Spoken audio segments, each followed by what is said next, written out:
ಬಾಗಲಕೋಟೆಯಲ್ಲಿ ಫೆಬ್ರವರಿ 19ರಂದು ಪಂಕಾ ಮಸೀದಿ ಮುಂದೆ ನಡೆದ ಕೋಮು ಸಂಘರ್ಷ ಪ್ರಕರಣಕ್ಕೆ ಸಂಬಂಧಿಸಿದ ಸತ್ಯಶೋಧನಾ ಸಮಿತಿ ನಗರಕ್ಕೆ ಭೇಟಿ ನೀಡಿ ಮಾಹಿತಿ ಸಂಗ್ರಹಿಸಿದೆ. ಶಿವಾಜಿ ಮಹಾರಾಜರ ಜಯಂತಿ ಮೆರವಣಿಗೆ ವೇಳೆ ಉದ್ರೇಕಕಾರಿ ಘಟನೆಗಳು ನಡೆದಿದ್ದಾವೆ ಎಂಬ ಆರೋಪ ಕೇಳಿಬಂದಿದೆ. ಪೊಲೀಸರು ಪರಿಸ್ಥಿತಿ ನಿಯಂತ್ರಿಸಲು ಪ್ರಯತ್ನಿಸುತ್ತಿವೆ ಎಂದು ತಿಳಿಸಿದ್ದಾರೆ. ಘಟನೆಯ ನಂತರ ಕಲ್ಲು ತೂರಾಟ, ಅಂಗಡಿ ಮುಚ್ಚುವಿಕೆ ಹಾಗೂ ತಳ್ಳುಗಾಡಿ ಸುಡುವ ಘಟನೆಗಳು ಕೂಡ ನಡೆದಿವೆ. ನಿಯೋಗವು ಜಿಲ್ಲಾಧಿಕಾರಿ ಮತ್ತು ಪೊಲೀಸ್ ಅಧಿಕಾರಿಗಳನ್ನು ಭೇಟಿ ಮಾಡಿ ಸಮಗ್ರ ತನಿಖೆ ನಡೆಸುವಂತೆ ಆಗ್ರಹಿಸಿದೆ. ಬಾಗಲಕೋಟೆಯ ಕಿಲ್ಲಾ ಓಣಿಯಲ್ಲಿ ಉದ್ವಿಗ್ನ ವಾತಾವರಣ ನಿರ್ಮಾಣವಾಗಿದೆ. ಫೆಬ್ರವರಿ 19ರಂದು ಪಂಕಾ ಮಸೀದಿ ಮುಂದೆ ನಡೆದ ಕಲ್ಲು ತೂರಾಟ ಪ್ರಕರಣಕ್ಕೆ ಸಂಬಂಧಿಸಿದಂತೆ ಪೊಲೀಸರು ಮತ್ತಷ್ಟು ಜನರನ್ನು ಬಂಧಿಸಲು ಮುಂದಾದಾಗ ವೇಳೆ ಸ್ಥಳದಲ್ಲಿ ತೀವ್ರ ಗದ್ದಲ ಉಂಟಾಗಿದೆ. ಬಂಧನ ಕ್ರಮಕ್ಕೆ ವಿರೋಧ ವ್ಯಕ್ತಪಡಿಸಿದ ನೆರೆದಿದ್ದ ಮಹಿಳೆಯರು ಪೊಲೀಸರ ವಿರುದ್ಧ ಘೋಷಣೆ ಕೂಗುತ್ತಾ ಪ್ರತಿಭಟನೆ ನಡೆಸಿದರು. ಕೆಲಕಾಲ ಪರಿಸ್ಥಿತಿ ಉದ್ವಿಗ್ನವಾಗಿದ್ದು ಪೊಲೀಸರು ಪರಿಸ್ಥಿತಿಯನ್ನು ನಿಯಂತ್ರಣಕ್ಕೆ ತರುವ ಪ್ರಯತ್ನ ನಡೆಸಿದರು. ಪ್ರಕರಣಕ್ಕೆ ಸಂಬಂಧಿಸಿದಂತೆ ತನಿಖೆ ಮುಂದುವರೆದಿದ್ದು ಪ್ರದೇಶದಲ್ಲಿ ಭದ್ರತಾ ಕ್ರಮಗಳನ್ನು ಹೆಚ್ಚಿಸಲಾಗಿದೆ. ಬಾಗಲಕೋಟೆ ಜಿಲ್ಲೆಯಲ್ಲಿ ವಿಧಿಸಲಾದ ನಿಷೇಧಾಜ್ಞೆಯ ನಂತರ ಮೊದಲ ಬಾರಿಗೆ ಕನೇರಿ ಶ್ರೀಗಳು ಇಂದು ಬನಹಟ್ಟಿಗೆ ಆಗಮಿಸುತ್ತಿದ್ದಾರೆ. ಅವರ ಆಗಮನದ ಹಿನ್ನೆಲೆ ಬನಹಟ್ಟಿಯಲ್ಲಿ ಬೃಹತ್ ಹಿಂದೂ ಸಮಾವೇಶ ಹಮ್ಮಿಕೊಳ್ಳಲಾಗಿದೆ. ಸುಮಾರು 300ಕ್ಕೂ ಹೆಚ್ಚು ಸ್ವಾಮೀಜಿಗಳು ಈ ಸಮಾವೇಶದಲ್ಲಿ ಭಾಗವಹಿಸಲಿದ್ದು ಸಾವಿರಾರು ಭಕ್ತರು ಸೇರಲಿದ್ದಾರೆ ಎನ್ನಲಾಗಿದೆ. ಕಾರ್ಯಕ್ರಮದ ಹಿನ್ನೆಲೆ ನಗರದಲ್ಲಿ ಪೊಲೀಸ್ ಕಣ್ಗಾವಲು ಹೆಚ್ಚಿಸಲಾಗಿದೆ. ಭದ್ರತಾ ಕ್ರಮಗಳನ್ನು ಕಟ್ಟುನಿಟ್ಟಾಗಿ ಕೈಗೊಳ್ಳಲಾಗಿದೆ. ಸಮಾವೇಶ ಶಾಂತಿಯುತವಾಗಿ ನಡೆಸಲು ಜಿಲ್ಲಾಡಳಿತ ಎಲ್ಲ ಮುನ್ನೆಚ್ಚರಿಕೆ ಕ್ರಮಗಳನ್ನು ಕೈಗೊಂಡಿದೆ. ದೆಹಲಿ ಅಬಕಾರಿ ಪ್ರಕರಣಕ್ಕೆ ಸಂಬಂಧಿಸಿದ ಆಮ್ ಆದ್ಮಿ ಪಕ್ಷದ ವಿರುದ್ಧ ಮಾಡಲಾಗಿದ್ದ ಆರೋಪಗಳ ಕುರಿತು ನ್ಯಾಯಾಲಯ ಮಹತ್ವದ ಸೂಚನೆ ನೀಡಿದೆ ಎಂದು ಪಕ್ಷದ ಮುಖಂಡರು ತಿಳಿಸಿದ್ದಾರೆ. ಸಿಬಿಐ ಅಧಿಕಾರಿಗಳ ದುರ್ಬಳಕೆ ವಿಚಾರವಾಗಿ ತನಿಖೆ ನಡೆಯಬೇಕು ಎಂದು ಆಗ್ರಹಿಸಲಾಗಿದೆ. ಕಾಂಗ್ರೆಸ್ ಹಾಗೂ ಬಿಜೆಪಿ ರಾಜಕೀಯ ಉದ್ದೇಶದಿಂದ ಸುಳ್ಳು ಆರೋಪ ಮಾಡಿವೆ ಎಂದು ಆಮ್ ಆದ್ಮಿ ಪಕ್ಷದ ಉತ್ತರ ಕರ್ನಾಟಕ ಕಾರ್ಯದರ್ಶಿ ಅರ್ಜುನ್ ಹಲಗಿಗೌಡರ್ ತಿಳಿಸಿದ್ದಾರೆ. ಆಮ್ ಆದ್ಮಿ ಜನರಿಗಾಗಿ ಜನರಿಗೋಸ್ಕರ ಮಾಡಿದಂತ ಒಂದು ಸಾಮಾನ್ಯರ ಕನಸನ್ನು ನನಸು ಮಾಡುವಂತ ಒಂದು ವಕೀಲರ ಪರಿಷತ್ ಚುನಾವಣೆಗೆ ಉತ್ತರ ಕರ್ನಾಟಕದಿಂದ ಸ್ಪರ್ಧಿಸಿರುವ ಸಂತೋಷ್ ಕುಮಾರ್ ಬಗಲಿ ಜೋರಾಗಿ ಪ್ರಚಾರ ಮುಂದುವರಿಸಿದ್ದಾರೆ. ವಿವಿಧ ನ್ಯಾಯಾಲಯಗಳಿಗೆ ಭೇಟಿ ನೀಡಿ ವಕೀಲರನ್ನು ಸಂಪರ್ಕಿಸಿ ತಮ್ಮ ಅಭಿಪ್ರಾಯಗಳನ್ನು ಹಂಚಿಕೊಳ್ಳುತ್ತಿದ್ದಾರೆ.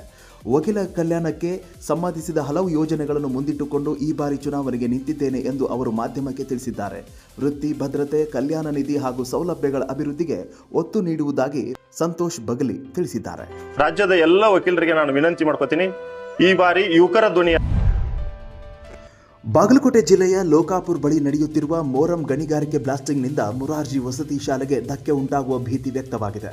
ಬ್ಲಾಸ್ಟಿಂಗ್ ಕಂಪನದಿಂದ ಶಾಲಾ ಕಟ್ಟಡದಲ್ಲಿ ಬಿರುಕು ಕಾಣಿಸಿಕೊಂಡಿದ್ದು ವಿದ್ಯಾರ್ಥಿಗಳ ವಿದ್ಯಾಭ್ಯಾಸಕ್ಕೂ ತೊಂದರೆ ಆಗುತ್ತಿದೆ ಎಂದು ಸ್ಥಳೀಯರು ಆರೋಪಿಸಿದ್ದಾರೆ.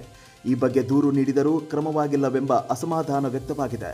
ತಕ್ಷಣ ಬ್ಲಾಸ್ಟಿಂಗ್ ನಿಲ್ಲಿಸಿ ವಿದ್ಯಾರ್ಥಿಗಳ ಸುರಕ್ಷತೆ ಕಾಪಾಡಬೇಕು ಎಂದು ಸಾರ್ವಜನಿಕರು ಆಗ್ರಹಿಸಿದ್ದಾರೆ. ರಬಕವಿ ಬನಹಟ್ಟಿ ಪ್ರದೇಶದಲ್ಲಿ ಕರ್ಕಶ ಶಬ್ದ ಮಾಡುತ್ತಿದ್ದ ಬುಲೆಟ್ ಬೈಕ್ ಸವಾರರ ವಿರುದ್ಧ ಪೊಲೀಸರು ಕ್ರಮ ಕೈಗೊಂಡಿದ್ದಾರೆ. ಸೈಲೆನ್ಸರ್ ಬದಲಾಯಿಸಿ ಶಾಲೆ ಹಾಗೂ ಮಾರುಕಟ್ಟೆ ಪ್ರದೇಶಗಳಲ್ಲಿ ಶಬ್ದ ಮಾಡುತ್ತಿದ್ದ ಬೈಕ್ಗಳನ್ನು ಜಪ್ತಿ ಮಾಡಲಾಗಿದೆ. ಇನ್ನು ಮುಂದೆ ನಿಯಮ ಉಲ್ಲಂಘಿಸಿದರೆ ವಾಹನ ಸೀಸ್ ಮಾಡುವುದಾಗಿ ಪೊಲೀಸರು ಎಚ್ಚರಿಕೆಯನ್ನು ನೀಡಿದ್ದಾರೆ. ಕಾರ್ಯಾಚರಣೆಯಲ್ಲಿ ಪಿಎಸ್ಐ ಶಿವರಾಜಿ ಧರಿಗೋಣ್ ಸೇರಿದಂತೆ ಸಿಬ್ಬಂದಿ ಕೂಡ ಭಾಗವಹಿಸಿದರು.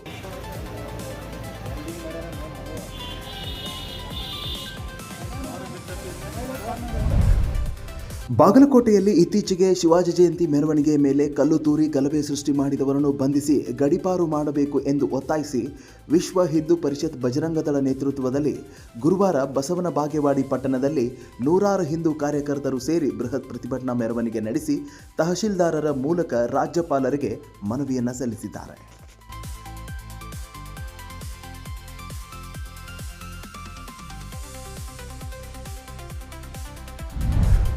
ಬಾಗಲಕೋಟೆ ಕಲ್ಲು ತೂರಾಟದ ಸಂದರ್ಭದಲ್ಲಿ ಪಂಕಾ ಮಸೀದಿಯಲ್ಲಿ ಸೇರಿದ್ದ ಎಲ್ಲರ ವಿರುದ್ಧ ಪ್ರಕರಣ ದಾಖಲಿಸಬೇಕು, ಮಸೀದಿಯನ್ನು 15 ದಿನಗಳಲ್ಲಿ ಬಂದ್ ಮಾಡಬೇಕು ಎಂದು ಆಗ್ರಹಿಸಿ ಹಿಂದೂ ಹಿತರಕ್ಷಣಾ ಸಮಿತಿ ಸದಸ್ಯರು ಗುರುವಾರ ಬೃಹತ್ ಪ್ರತಿಭಟನೆ ನಡೆಸಿದರು.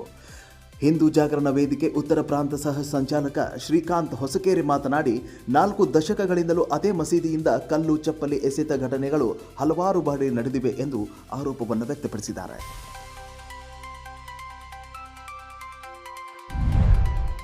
ಅಶ್ಲೀಲ ಸಾಹಿತ್ಯ ಮತ್ತು ಮಹಿಳೆಯರಿಗೆ ಅವಮಾನವಾಗುವ ಕಾರ್ಯಕ್ರಮಗಳ ವಿರುದ್ಧ ಪರ್ವ ನ್ಯೂಸ್ ಸಲ್ಲಿಸಿದ ಅರ್ಜಿಗೆ ಮಹಿಳಾ ಆಯೋಗ ಸ್ಪಂದಿಸಿದೆ.